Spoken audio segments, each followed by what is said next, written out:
গ্রুপে শেয়ার করে দেন, আর দ্বিতীয়ত হচ্ছে লাইক কমেন্ট করে দিন।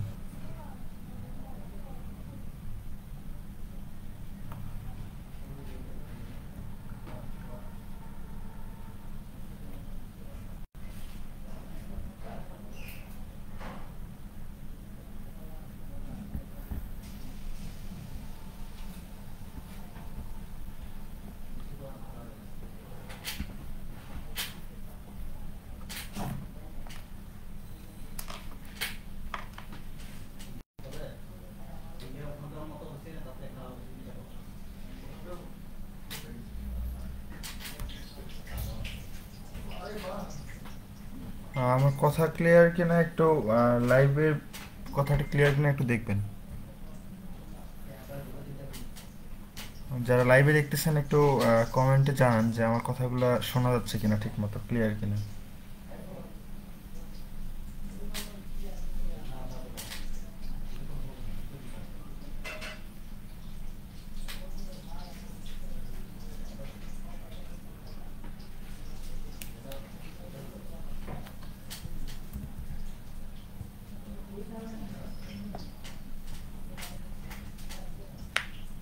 একটু কমেন্টে জানান যে আমার কথাগুলো আসলে ক্লিয়ার কিনা।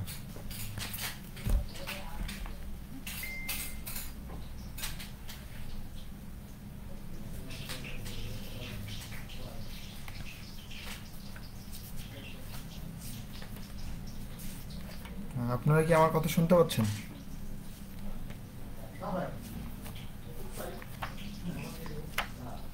একটু লাইভে দেখতেন, মানে একটু কনফার্ম করেন ঠিক আছে কিনা।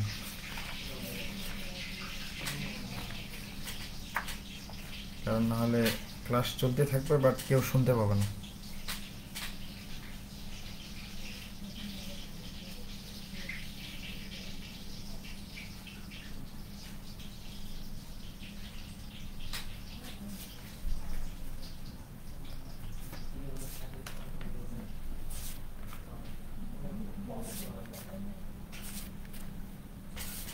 আজকের এই যে কবিতাটা লন্ডন 1802, এটা কিন্তু অনেক ইম্পর্টেন্ট। সেটা হচ্ছে আপনার অ্যাডভান্স রিডিং রাইটিংয়ের জন্য।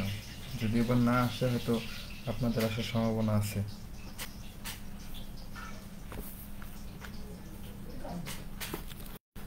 আমি আজকে পিডিএফটা একটু দেখাই নেই। এখানে বেশ কিছু বিষয় আছে পিডিএফটাতে। আমি বাংলাটা দেওয়ারও চেষ্টা করছি আজকের সাথে। এটা হচ্ছে বাংলাটা, আর সামারিটার বাংলা এবং অ্যানালাইসিসটার বাংলা আছে দেওয়া, যাতে বুঝতে সুবিধা হয়। আর বিশেষ করে এখানে যে কাজটা করছিলাম, অনেক সময় লাগছিল এই কাজটা করতে আজকে। এখানে হচ্ছে লাইন বাই লাইন ইংলিশে আপনার মিনিংগুলো দেওয়া আছে। আর এখানে পোয়েটিক ডিভাইস বলতে যে লিটারেরি টার্মসগুলো দেওয়া ছিল সেগুলো আছে। আচ্ছা, আমরা শুরু করি। আপনাদের কথা বুঝতে সমস্যা হলে বলবেন, এবং দ্বিতীয়ত হচ্ছে যারা লাইভে দেখতেছেন অবশ্যই কমেন্টে জানাবেন যে আসলে কোনো সমস্যা হচ্ছে কিনা শুনতে। ওকে, আমরা শুরু করি। আজকে আমরা পড়ব আসলে উইলিয়াম ওয়ার্ডসওয়ার্থ। আমাদের উইলিয়াম ব্লেকের সব কবিতাই শেষ হয়ে গেছে। আপনি যদি ক্লাসগুলো কেউ মিস করে থাকেন, ইউটিউব থেকে দেখে নিতে পারবেন, ইউটিউব চ্যানেলের মধ্যে দেওয়া আছে। আর যদি কোনো লিঙ্ক ইউটিউবের কোনো লিঙ্ক প্রয়োজন হয় তাহলে ইনবক্স করলে আমি দিয়ে দিতে পারবো, সেখান থেকে দেখে নিতে পারবেন। আর যদি দুই একটা লিঙ্ক হয়তো ফেসবুকে দেওয়া আছে গ্রুপের মধ্যে, তারপর যদি না পারেন সমস্যা নেই, ইনবক্স করবেন, দিয়ে দেবো। আসলে লন্ডন 1802 এই কবিতাটা হচ্ছে লন্ডন শহরকে নিয়ে। এটা হচ্ছে 1802 সালের কথা, বা 1802 সালে এই কবিতাটা লেখা। এই জন্য এই কবিতাটার নাম লন্ডন 1802 দিয়ে রাখছিল তখনই। তো 1802 সালে, অর্থাৎ ফরাসি বিপ্লবের প্রভাবে, ফরাসি বিপ্লব যখন হয়ে গেল, হওয়ার পরে ইংল্যান্ডে একটা অস্থির সামাজিক অবস্থা সৃষ্টি হয়, যেটা আসলে উইলিয়াম ওয়ার্ডসওয়ার্থকে খুব উদ্বিগ্ন করে তোলে। অপরদিকে ফ্রান্স আর ইংল্যান্ডের মধ্যে যে সামাজিক একটা স্তর ছিল, এটা আসলে ঠিক এরকম না থাকলেও ইংল্যান্ডের যে রাজতন্ত্র ছিল, সমাজতন্ত্র ছিল, এটা আসলে ফরাসি বিপ্লবের প্রভাব থেকে নিজেদের রক্ষা করতে আসলে বেপরোয়া হয়ে ওঠে সে সময়টাতে। 1802 সালের আগে বা ওই সময়টার কথা বলা হচ্ছে, যে ফলে এর ফলে দেখা যাচ্ছিল যে তখনকার যে গণ অসন্তোষ, অর্থাৎ পাবলিকলি প্রতিটা মানুষের মধ্যে একটা অসন্তোষ প্রকাশ হইতো এবং চাঞ্চল্যকর সবসময় সৃষ্টি হয়ে থাকতো। এমন এক অস্থির সময়ে ইংল্যান্ডের ত্রাতা হিসেবে উইলিয়াম ওয়ার্ডসওয়ার্থ এই কবিতাটা লিখছিল। এখানে বলতেছিল যে মিল্টনকে নিয়ে তিনি একটা কবিতাটা লিখছিলেন।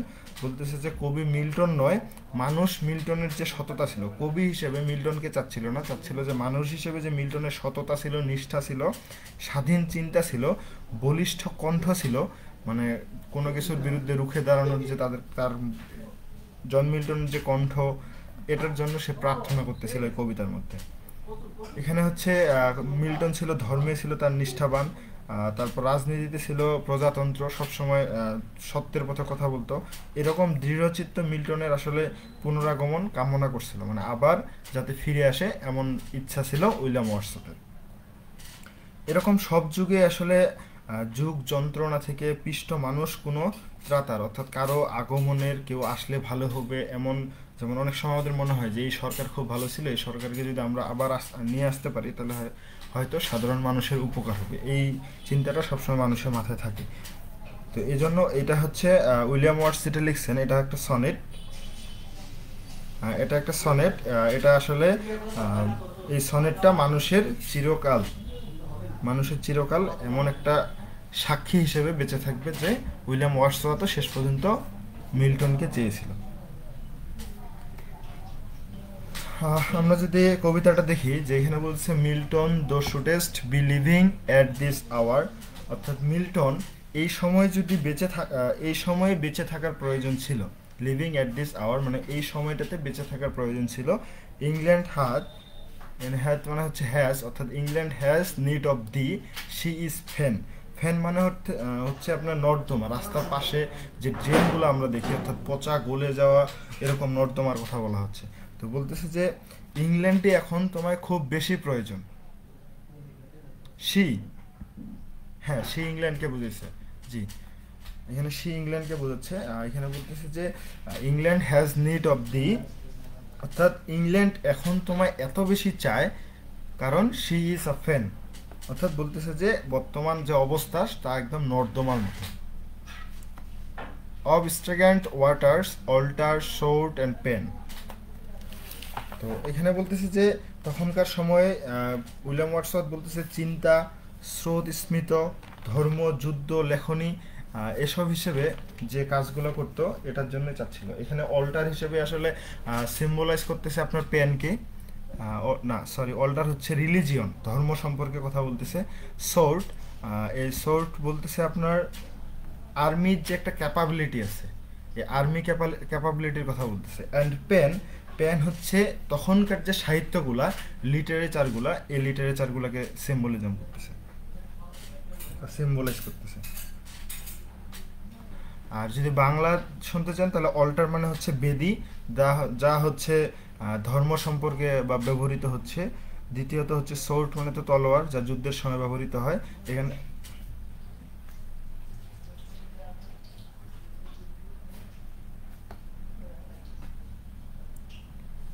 ওকে, এটা দ্বারা বোঝাচ্ছে আসলে তখন মিল্টনের যে চিন্তা ছিল, তার যে চিন্তাগুলো এমন ছিল যে নদীর স্রোতের মতো সরল ছিল, খুব সবসময় সাধারণ মানুষদের নিয়ে ভাবা হতো।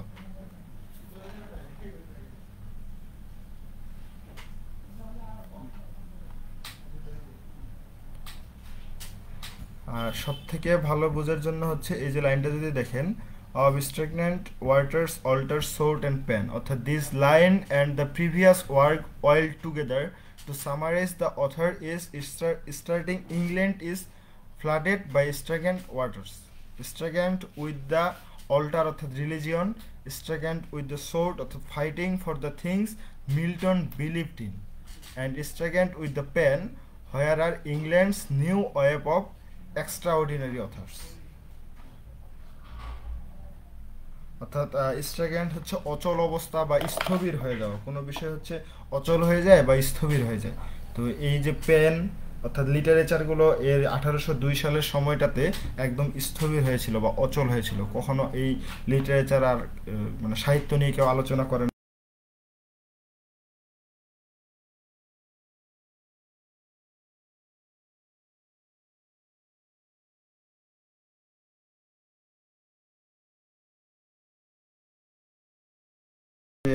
শব্দ হচ্ছে যেন মিউট করে নিন।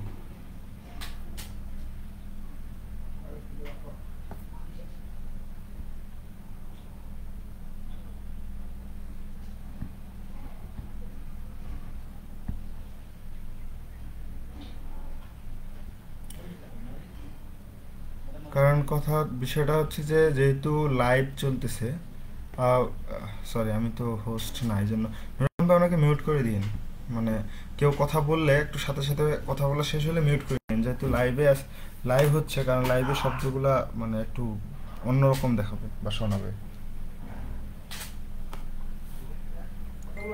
ওকে, আমরা তারপর নেক্সট যে লাইন আছে, fire side the heroic wealth of hall and Boer.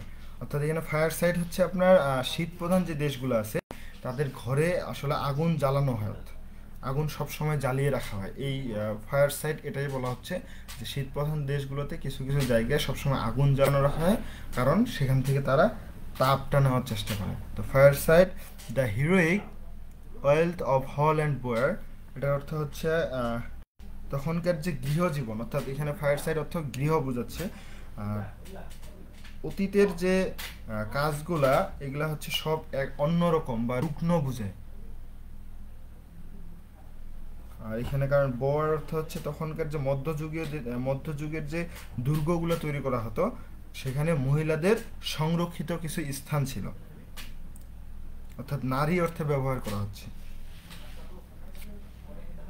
Next হচ্ছে যদি এটাকে বলেন পুরা ওয়ার্ড লাইনটাই the heroic wealth of hall and bower, এটার অর্থ হচ্ছে যে তখন যে অর্থনৈতিক অবস্থা ছিল ইংল্যান্ডের, এটাকে সিম্বলাইজ করতেছে যে তখনকার অর্থনৈতিক অবস্থাটা এতটাই কঠিন ছিল। তারপর হচ্ছে have forfeited their ancient English dower. Forfeited অর্থ হচ্ছে বাজেয়াপ্ত বা লুপ্ত করা।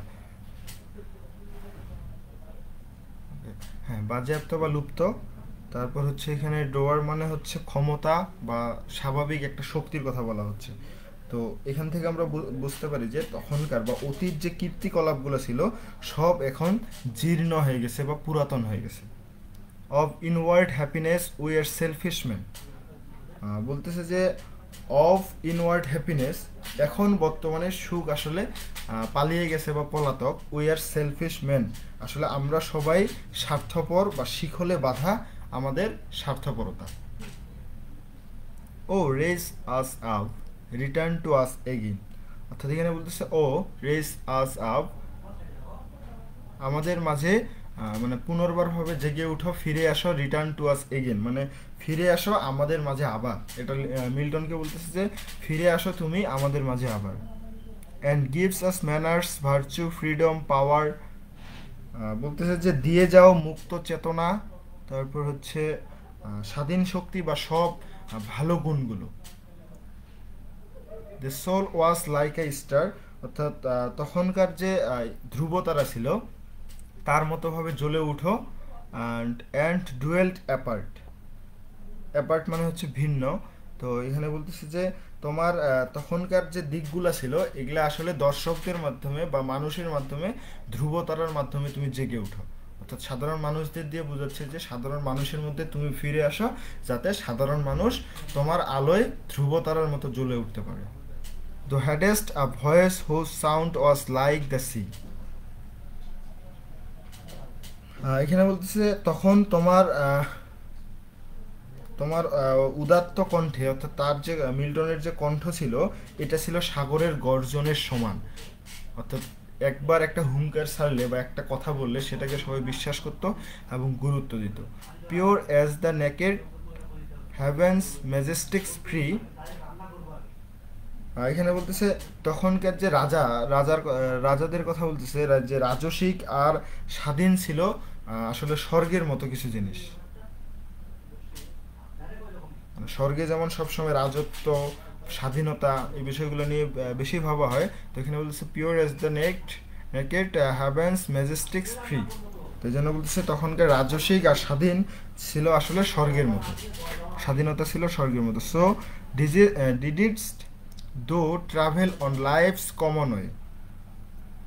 এখানে বলতেছে যে তখন সমান ছিল আসলে, সমান দৃষ্টি ছিল তোমার, অর্থাৎ সাধারণ যে মানুষ ছিল, সাধারণ মানুষের উপর তোমার সমান দৃষ্টি ছিল, সাধারণ জীবন এবং সাধারণ মানুষের উপর, অর্থাৎ common way. In cheerful godliness and yet the heart. অর্থাৎ তখন যে হৃদয়, তারপর হচ্ছে নিষ্ঠুরতা, পবিত্র, তারপর হচ্ছে আপনার সংখ্যাহীন, উৎফুল্ল, এগুলো ছিল তার চিন্তাধারা।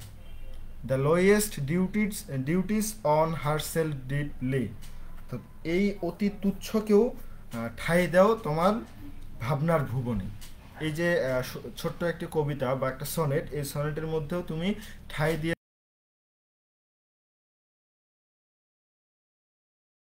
এই লাইন বাই লাইনগুলো আর একটু দেখে নেব, তাহলে হয়তো বিষয়টা ক্লিয়ার হবে।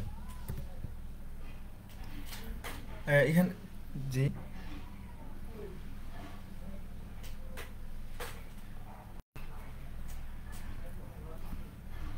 ওকে, আচ্ছা আমি এখানে একটা কথা বলি নাই, সেটা হচ্ছে যে অ্যানসেন্ট ইংলিশ ডোয়ার, এখান থেকে আপনার হ্যাপিনেস পর্যন্ত এই লাইনটাকে বলা যায় যে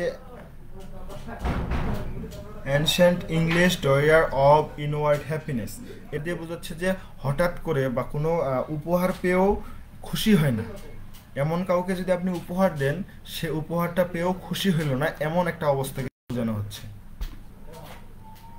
জি বলেন।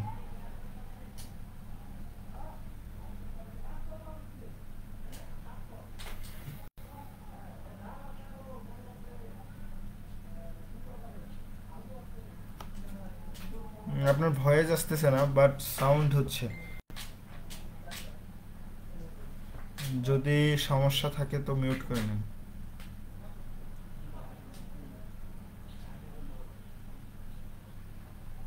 নেটওয়ার্ক কি আমার সমস্যা?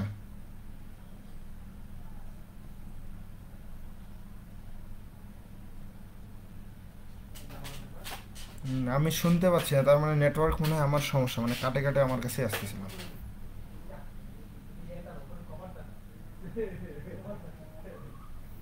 হ্যাঁ শুনতে পাচ্ছি।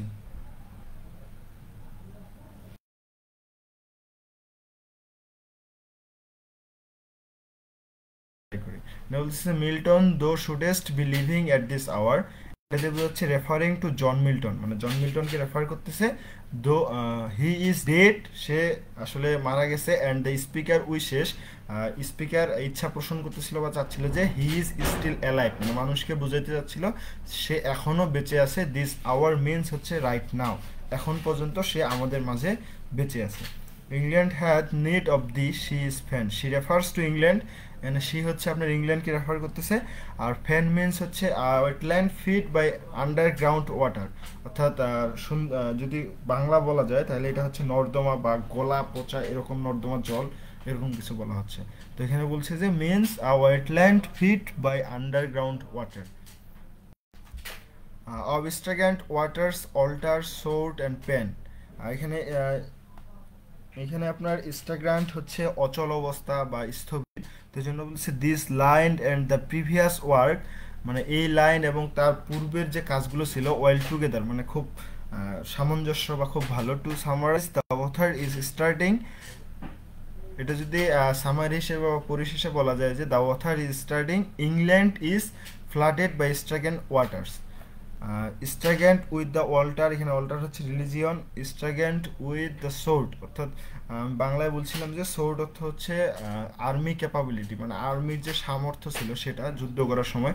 তো এটা বলতেছে fighting for the things Milton believed in, অর্থাৎ মিল্টনের উপর বিশ্বাস করতে বলতেছিল।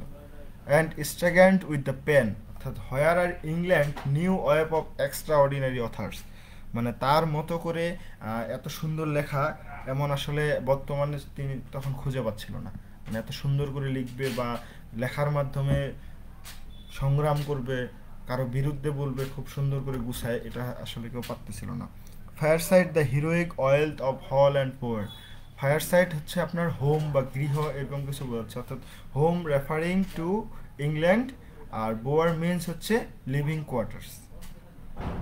এখানে আমি বলছিলাম যে তখনকার অর্থনৈতিক অবস্থাকে মেনশন করতেছিল, যে তখন এতই অবস্থা খারাপ ছিল যে তাদের গৃহজীবন আসলে অতীতের থেকেও মানে ফরাসি বিপ্লবে যেমন কষ্ট গেছিল, অর্থাৎ খাবার পাচ্ছিল না, সমস্যা সব দিক থেকে মানুষ কি বলে মহামারীতে মারা যাচ্ছিল, তো এটার থেকেও কঠিন অবস্থা তৈরি হচ্ছিল।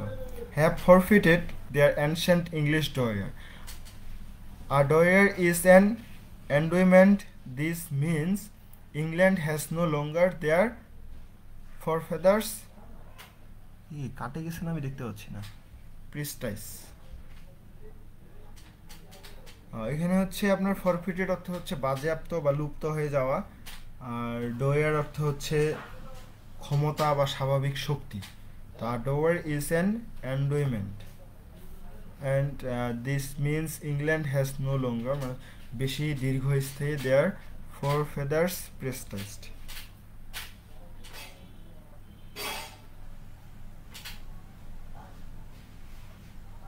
তো তখন যে কথাটা বললাম আমি এই হ্যাপিনেস পর্যন্ত, অফ ইনওয়ার্ড হ্যাপিনেস, অর্থাৎ আসলে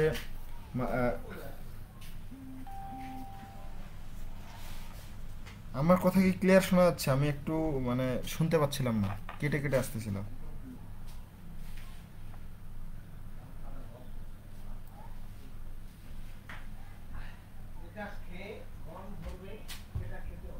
মানে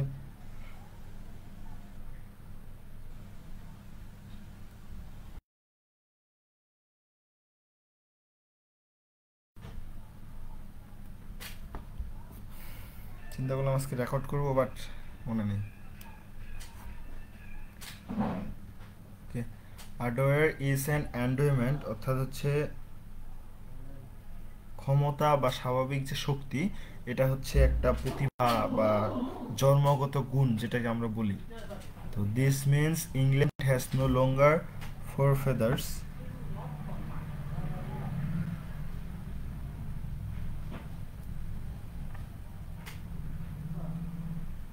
no longer their forefathers prestige, মানে তার যে পূর্বপুরুষ ছিল, এটার অর্থ হচ্ছে ইংল্যান্ড তখনকার মানে দীর্ঘস্থায়ীভাবে তার যে পূর্বপুরুষ অর্থাৎ জন মিল্টনকে রেফার করে বলতেছিল যে আগের যে কবিগুলো ছিল তারা যেভাবে কাজ করতো বা তখনকার মানুষ যেটা বুঝতো, এখনকার মানুষ হয়ে গেছিল সেলফিশ।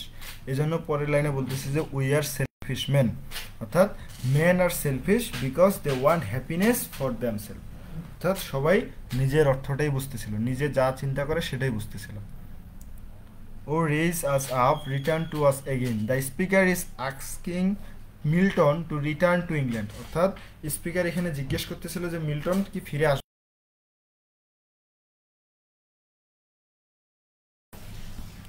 জাস্ট একটু সরাইনি। Okay, and give us manners, virtue, freedom, power. এটাকে বলতেছে MEGA, এটা ফুল মিনিং হচ্ছে মেক ইংল্যান্ড গ্রেট এগেইন, মানে ইংল্যান্ডকে আবার পূর্বের মতো বিখ্যাত করে তোলেন, এরকম কিছু।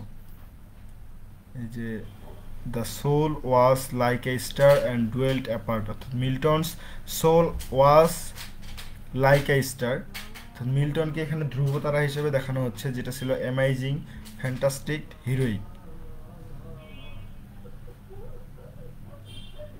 তারপর হচ্ছে but it has reminded away from us because he is dead, তো সে যেহেতু মারা গেছিল এটা ওনাকে মানে সাধারণ মানুষকে বলতেছে কথাগুলো, বাট মিল্টনকে নিয়ে, যে সে যদি আবার আমাদের মধ্যে ফিরে আসতো তাহলে আমাদের মধ্যে তার যে চমৎকার অর্থাৎ অ্যামেজিং, ফ্যান্টাস্টিক এবং তার যে হিরোইক ভাবগুলো এটা সাধারণ মানুষের মধ্যে চলে আসতো। The hadst a voice whose sound was a like the sea, অর্থাৎ by voice he is referring to artistic voice. Milton died long before হেলেনে ওয়াজ বোর্ন। এখানে কি কারণে দিছিলাম আমি তো ভুলে গেছি।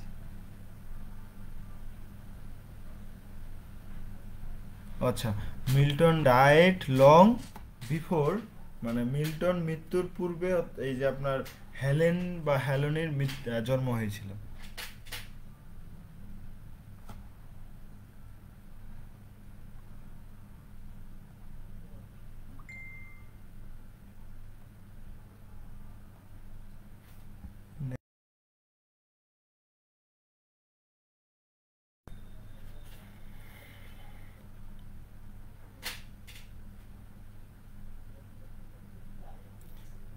Pure as the naked heavens, majestic free. Majestic অর্থ হচ্ছে এখানে রাজকীয়, free the speaker says, speaker বলতেছিল যে Milton artistics abilities were these qualities, অর্থাৎ তার যে গুণগুলো ছিল এগুলোর জন্য সে সবসময় কি আর্টিস্টিক ছিল।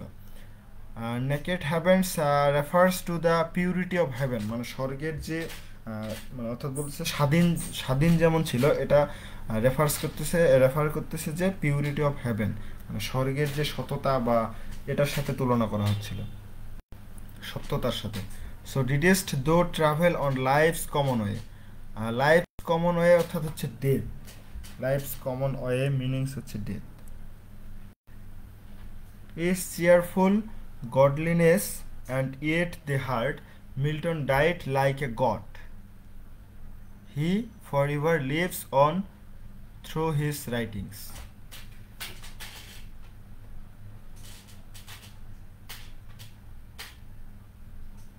এখানে বলতেছে যে Milton died like a god, আমরা যেটা বিশ্বাস করি যে আল্লাহ বা ঈশ্বর বা যাই বলেন না কেন এনাকে কিন্তু আমরা ধরে নিই যে ইনি কখনো মৃত্যুবরণ বা এমন কিছু হয় না। তো তাদের মধ্যে জেগে তুলতেছে যে Milton died like a god, অর্থাৎ সে মারা যেও আমাদের মধ্যে কি বেঁচে আছে। He forever lives on through his writings, অর্থাৎ সে আজীবন বাস করবে তার লেখার মধ্য দিয়ে। হি lowliest duties on herself did lay, অর্থাৎ yet to the speaker he is sad, শেষ পর্যন্ত আসলে সে এটাই বলতেছিল যে সে জীবনে সৌন্দর্য আনন্দ একসাথে গাথা, তবে আত্মার মতো এত ঐশ্বর্য থাকা সত্ত্বেও করলে তুমি দেশের তবে দায়িত্ব পালন, অর্থাৎ সে চলে যাওয়ার পরেও বা মারা যাওয়ার পরেও মানুষের মধ্যে তাকে নিয়ে একটা খুব সুন্দর সততা, বিশ্বাস, এরকম একটা চিন্তা ধারণা রয়ে গেছে। এটা ছিল আপনার কবিতাটা। আর আমি জাস্ট সামারিটা বা অ্যানালাইসিস যেটা এটা একটু আমার মতো করে বাংলায় বলে দেওয়ার চেষ্টা করি, তাহলে কবিতাটা আরও বেশি ক্লিয়ার হবে। এটা একটু শর্ট করে নিই যাতে দেখতে সুবিধা হয়। ওকে, সেটা হচ্ছে যে উইলিয়াম ওয়ার্ডসওয়ার্থ ফরাসি বিপ্লবের সময় সক্রিয়ভাবে সমর্থক ছিলেন, কিন্তু মানুষে মানুষে হানাহানি, রক্তপাত, মানে ফরাসি বিপ্লবটাকে সে সমর্থন করতেছিল যে হ্যাঁ এই ফরাসি বিপ্লবটা এখন যে হচ্ছে এটা ঠিক সময়ে হচ্ছে। বাট মানুষে মানুষে যে হানাহানি, রক্তপাত, অস্থির সময় যে যাচ্ছিল সমাজে, এটা আসলে দ্রুত কবিকে বিপ্লবী মানে ফরাসি বিপ্লব থেকে বিমুখী করে নিচ্ছিল। নৈতিক, ধর্মীয়, সৃজনী চিন্তার রুদ্রধার কবিকে আসলে মানসিকভাবে আহত করছিল সবকিছু। এই সনেটটি সে আহত বা বেদনার ফল, এটা হচ্ছে যে এত কষ্ট পাচ্ছিল, এজন্য সে মিল্টনকে স্মরণ করতেছিল যে আপনি যদি এখন ফিরে আসতেন তাহলে হয়তো এসব দিন দেখতে হতো না। তো মিল্টনকে দাতা বা ত্রাতা যাই বলেন না কেন কল্পনা করে ওয়ার্ডসওয়ার্থ আসলে এই সনেটটি রচনা করেন। একদিকে নিবেদিত প্রাণ যেমন খ্রিস্টান, অন্যদিকে জনস্বার্থের অতন্দ্র প্রহরী মিল্টনকে ওয়ার্ডসওয়ার্থ সঠিকভাবেই ত্রাতা নির্বাচন করেন। তো এখানে বলা হচ্ছে যে ওয়ার্ডসওয়ার্থ যে মিল্টনকে এই কাজের জন্য নির্বাচন করেছিল, যে এই কাজটা ওনাকে দিয়ে সম্ভব হতো, উনি যদি এখন থাকতো তাহলে এই সমস্যাগুলো এখন সৃষ্টি হতো না। ইংল্যান্ডের গৃহযুদ্ধে আসলে দৃঢ় অবস্থানে থেকেও মিল্টন ছিলেন, যখন ইংল্যান্ডের মধ্যে গৃহযুদ্ধ ছিল পূর্বে, তখন মিল্টন আসলে ছিলেন জীবনের সর্বস্তর সম্পর্কে সমান সচেতন, অর্থাৎ সব দিক থেকে সে সচেতন ছিল যাতে এই কাজগুলা বা গৃহযুদ্ধগুলা কিভাবে দূর করা যায় যাতে আর না হয়। এই সনেটটি প্রচলিত সনেটের মতোই, অন্য যে সনেটগুলো আছে এটার মতোই, প্রথমে 8 লাইন এবং 6 লাইনে ভাগ করা। 8 লাইন 6 লাইন, আমি এখানে হয়তো স্পেস দিতে ভুলে গেছিলাম। এখানে প্রথম 8 লাইনের মূল বিষয়ে আসলে অবতারণা করা হয়েছে, মানে কিভাবে মিল্টন আসবে, মিল্টন এখানে আসলে কি মানে কিভাবে আসবে এটার কথা বলা হচ্ছে। আর শেষ 6 লাইনে বলা হচ্ছে উপসংহার টানা হয়েছে। এখন সনেটের আমরা জানি যে সনেটের গুরু বলেন আর জনক বলেন যাই বলেন না কেন সেটা হচ্ছে পেট্রাক। আর এই সনেটের ছন্দ বিন্যাস বা রাইম স্কিম যেটা বলেন, এটা ছিল প্রথম 8 লাইনে ছিল এরকম A B B A, ABBA, যেখানে লেখা আছে London 802 is a sonnet with a rhyme scheme of ABBA। এই যে প্রথম 4 লাইন এবং দ্বিতীয় 4 লাইন, অর্থাৎ 8 লাইনটা ছিল ABBA ABBA, আর শেষ যে 6টা লাইন আছে সেটা ছিল CDC। আমরা একটু রাইম স্কিমটা দেখি তাহলে ক্লিয়ার হবো। আওয়ার ফ্যান প্যান বয়ার, অর্থাৎ ABBA, dower man again power, ABBA, apart sea free, CD sea free, way heartily. এটা এমন হওয়ার কথা ছিল CD।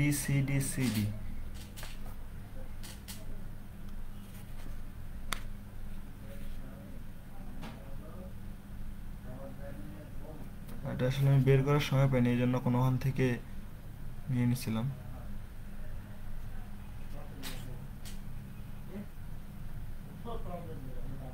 একটু রাইম স্কিমটা মিলানোর চেষ্টা করেন, দেখেন কি হয় আপনাদের মতো করে।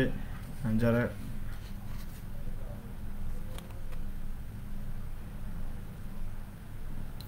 প্রথম 8 লাইন ঠিক আছে, বাট সর্বশেষ 6 লাইন মিলানোর চেষ্টা করেন, আপনাদের ক্ষেত্রে কি আসে।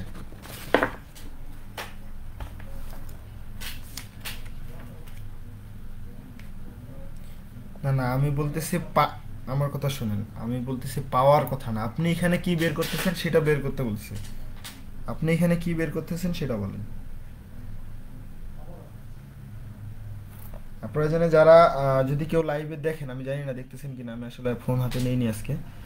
যারা লাইভে দেখতেছেন যদি পারেন এই রাইম স্কিমটা বের করে কমেন্টে লিখে দেন।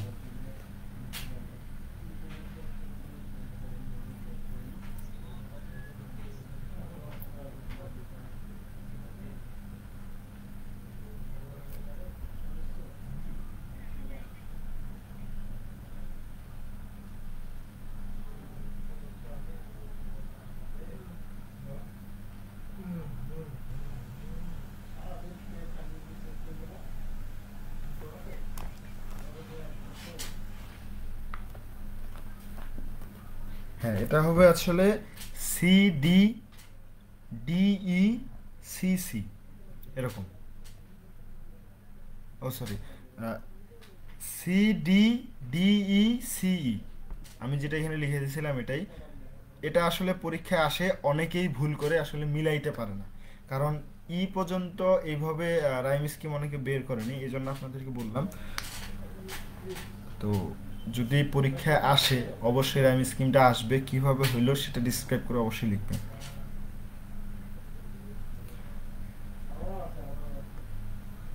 না, এটাকে বলতে হবে কাপলেট হিসেবে, কাপলেট করে বলবেন, সেটা হবে CDDECE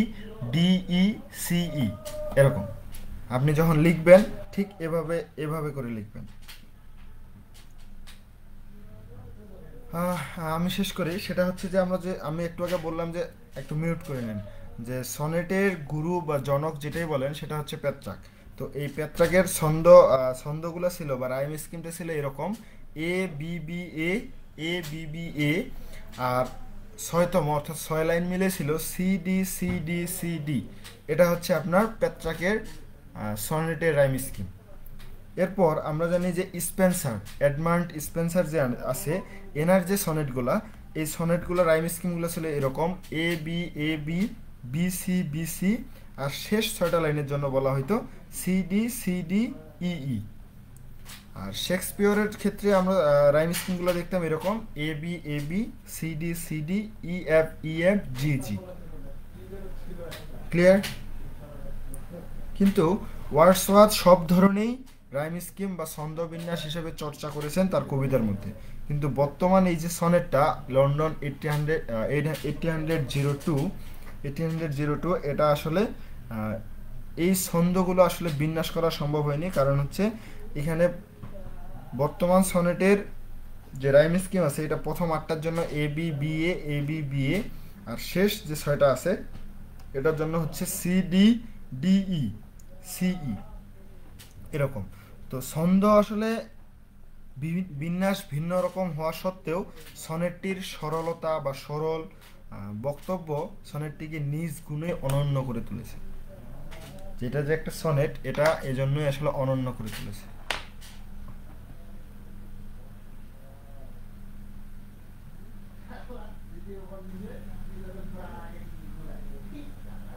নেট কি আমার সমস্যা?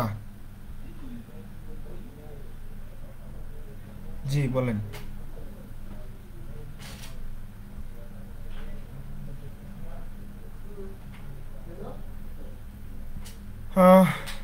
Figure of figure of speech আমি বলি, ফিগার অফ স্পিচ বলতে লিটার একটু মিউট করে নিন, কথা বলা শেষ হলে একটু মিউট করে নিন, মানে সাউন্ড হচ্ছে। বিষয়টা হচ্ছে একটা কবিতার মধ্যে যে যেমন এই যে the soul was like a star, এটা বলেন তো এটা কোন ফিগার অফ স্পিচ বা কোন লিটারেরি টার্মে পড়ছে এখানে?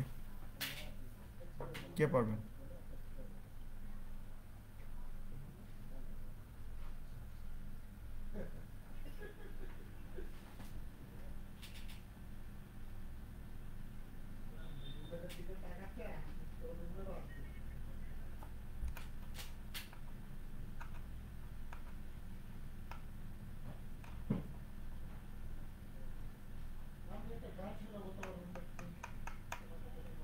আর কেউ?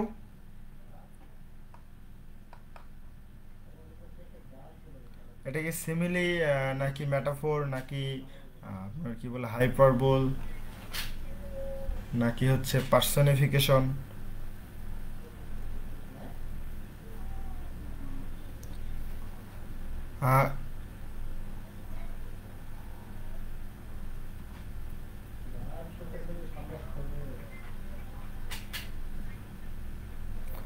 নাকি বলেন এলিটারেশন হবে, নাকি হচ্ছে রিপিটেশন হবে, নাকি হাইপারবোল হবে, কোনটা? ওকে, আমি ক্লিয়ার করে দিই। এটা হচ্ছে সিমিলি। আর যিনি বলছিলেন যে কিভাবে রাইম স্কিমগুলো হচ্ছে আপনার লিটারেরি টার্ম। আমি এই জন্য প্রথমে বলছিলাম যে এবিসি বইটা ফার্স্ট ইয়ারে এই জন্য অনেক গুরুত্বপূর্ণ, সেখানে অনেক সময় থাকে, বাট আমরা পড়াশোনা করি না। তো এই এবিসি বইটা যিনি শেষ করতে পারছেন, এনার জন্য এত বেশি সুবিধা হবে ইংলিশ লিটারেচার পড়তে। এটা আপনার ফাইনাল ইয়ার মাস্টার্স যতদূর পর্যন্ত পড়েন না কেন সবসময় কাজে লাগবে। এখন কথা হচ্ছে যে একটা, এই যেমন আপনার বললেন যে the soul was like a star, এটা একটা সিমিলি। তো এরকম পার্সনিফিকেশন আছে, সিম্বল আছে, যেমন এখানে অল্টার, সোর্ট, পেন, এগুলো সবগুলাই এক একটা সিম্বল। আর রিপিটেশনটা এমন হয় যে প্রথম ওয়ার্ডটা পি, তারপরের যে শব্দটা বা ওয়ার্ডটা আছে সেটার প্রথম অক্ষরটা পি হয়, এরকম তখন এটাকে বলা হয় রিপিটেশন। আমি এখানে জাস্ট কয়েকটা দেওয়ার চেষ্টা করছি সিমিলি, যেমন England is said to be like a fan, প্রথম যে লাইনটা ছিল এখানে, দ্বিতীয় লাইনটা England had need to be she was a fan, এটার মধ্যেও সিমিলি বা মেটাফোর সিমিলি আছে। সেটা কীরকম?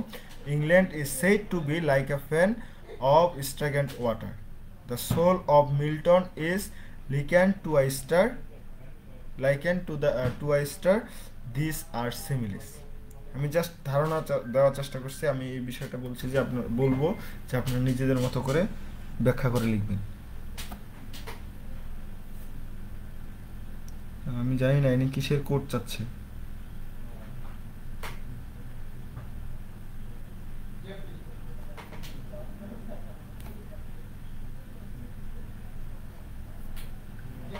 ওকে, এরপরে যে পার্সনিফিকেশন যেটা বলছে যে there is some personification in the last line when the speaker says that the heart of Milton laid on itself some lowly duties। আর সিম্বলিজমটা হয়তো শুনে শুনে বুঝতে পারার কথা যে এই ওয়ার্ডগুলো কীভাবে একটা থেকে অন্যটা বোঝায়, যেমন অলটার থেকে বোঝাচ্ছে রিলিজিয়াস বা রিলিজিয়ন, তারপর পেনটা হচ্ছে আপনার লিটারেচারকে বোঝানো হচ্ছে, মানে তখনকার দিনে সাহিত্যকে। আপনার সোর্ট এটা বোঝাচ্ছে হচ্ছে আপনার আর্মি ক্যাপাবিলিটি, মানে আর্মিদের যে সামর্থ্য, এই বিষয়টাকে। আবার এখানে হাইপারবোল আছে যে the speaker of the poems compares Milton two god, in fact he is uses the verb godliness in relation to Milton. This is clearly an exaggeration and hence a hyperbole. এখন বিষয় হচ্ছে প্রতিটারে আপনার ব্রিভ হিসাবে আসতে পারে, what is symbol, what is personification, what is hyperbole, বিশেষ করে আসে what is alliteration, what is repetition, symbolism, dramatic monologue, এই বিষয়গুলো বেশি আসে। এই জন্য হচ্ছে এগুলা শুধু ফার্স্ট ইয়ারে না, first year, second year, third year পর্যন্তও এই বিষয়গুলো আসে। তো এই জন্য অবশ্যই পড়ে নেওয়া উচিত। আর যদি সংজ্ঞাটা বলেন বা তার যে ব্রিফ কোশ্চেন হিসেবে যদি পড়েন, তাহলে এমনিতেই কবিতাগুলো থেকে বের করতে পারবেন। যিনি প্রশ্নটা করছিলেন উনি আছে কিনা আমি জানি না, উনি শুনছে কিনা আমার কথা।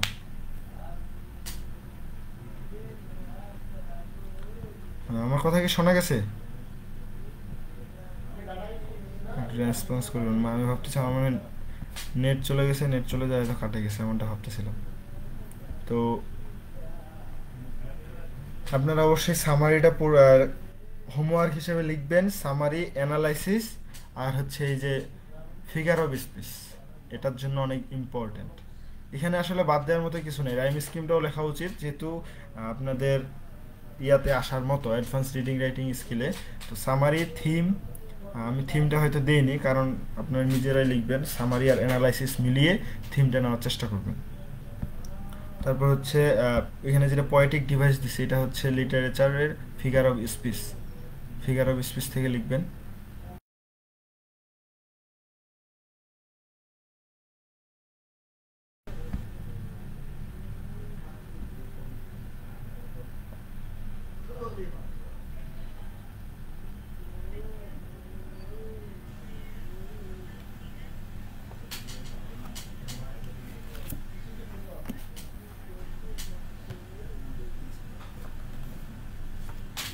জি, এগুলোই হবে। আমি দিতে দিতে লিখছিলাম, লিখার পরও ডিসক্রাইব করে দুই লাইন তিন লাইন করে দিছিলাম। তো আমি পরে কেটে দেওয়ার কারণ হচ্ছে আমি চাচ্ছি যে সব কিছু যদি হাতের কাছে পেয়ে যান তাহলে সেটা হবে বড় অন্যায়, কারণ আরও বেশি অলস হয়ে যাবেন। এমনিতেই আপনারা অনেক বেশি অলস, কারণ আপনাদের মাঝে মাঝে খুঁজে পাওয়া যায় না, অনেকে থাকেন না, হোমওয়ার্ক করেন না। তারপর হচ্ছে যেমন একটা বিষয় খেয়াল করছেন গ্রুপে, যেমন থার্ড ইয়ারের যে গ্রুপ স্টাডিটা কিন্তু গতকালকে শেষ হয়েছে, পুরা 8টা কোর্স এত সুন্দরভাবে শেষ হয়েছে। এবং জেনাকে, জি বলেন।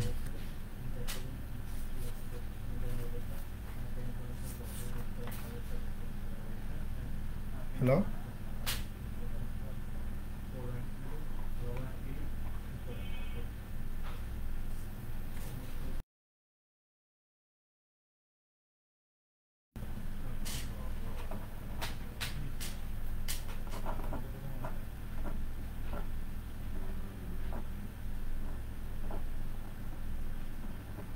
না না, এখানে বিষয় আছে, ওনারা হয়তো সেকেন্ড ইয়ার যেটা হচ্ছে পরীক্ষার্থী যারা ছিল এনাদের মধ্যে থেকে হয়তো, কারণ হচ্ছে ওনাদেরকে আলাদা ভাগ করে দিছি যে সাজেশনটা সুভাষিসদা দিছে, এই সাজেশনগুলো থেকে ওনাদেরকে হোমওয়ার্ক দেওয়া হচ্ছে আলাদাভাবে। ক্লাসগুলো ওনারা করলে করবে, এর সাথে হোমওয়ার্কগুলো ওনাদের জন্য মাস্ট, কারণ হচ্ছে ওনাদের সামনে পরীক্ষা। এখন বিষয় হচ্ছে আশা করি আমার কথাটা বুঝতে পারছেন।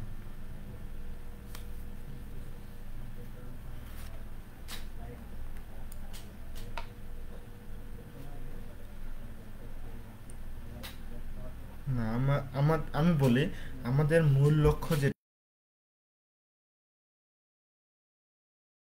হোমওয়ার্কটা দেওয়া, যে হ্যাঁ আমি হোমওয়ার্কটা যেহেতু আমাকে দিতে হবে তার মানে আমাকে লিখতে হবে। যখন আপনি লিখতে যাবেন অবশ্যই আপনার পড়া হবে।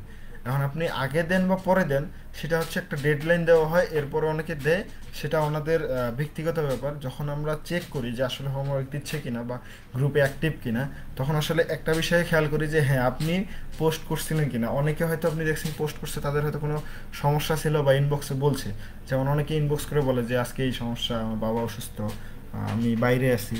তো আমি বলি যে সমস্যা নেই, আপনি প্রবলেমে আছেন, প্রবলেম থেকে বের হয়ে আপনি পূর্বের হোমওয়ার্কগুলো অবশ্যই সাবমিট করবেন। এই বিষয়টা আমি কিন্তু যারাই বলে সবাইকে বলার চেষ্টা করি। তো হোমওয়ার্ক কবে দিল না দিল সেটা বড় কথা না, কথা হচ্ছে দিছে, এটাই অনেক বড় কথা। দিতে হবে এর কোনো বিকল্প নাই, মানে হোমওয়ার্ক জমা করতে হবে এর কোনো বিকল্প নাই। কারণ আপনি যখন হোমওয়ার্ক দিবেন না, একদিন দুই দিন তিন দিনের দিন আপনি হারায় যাবেন। হারায় যাবেন কি, ক্লাস হচ্ছে ক্লাস করতেছি, এরপরে আর আপনাকে খুঁজে পাওয়া যাবে না।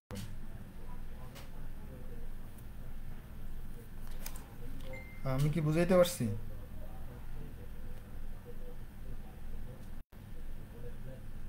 লাও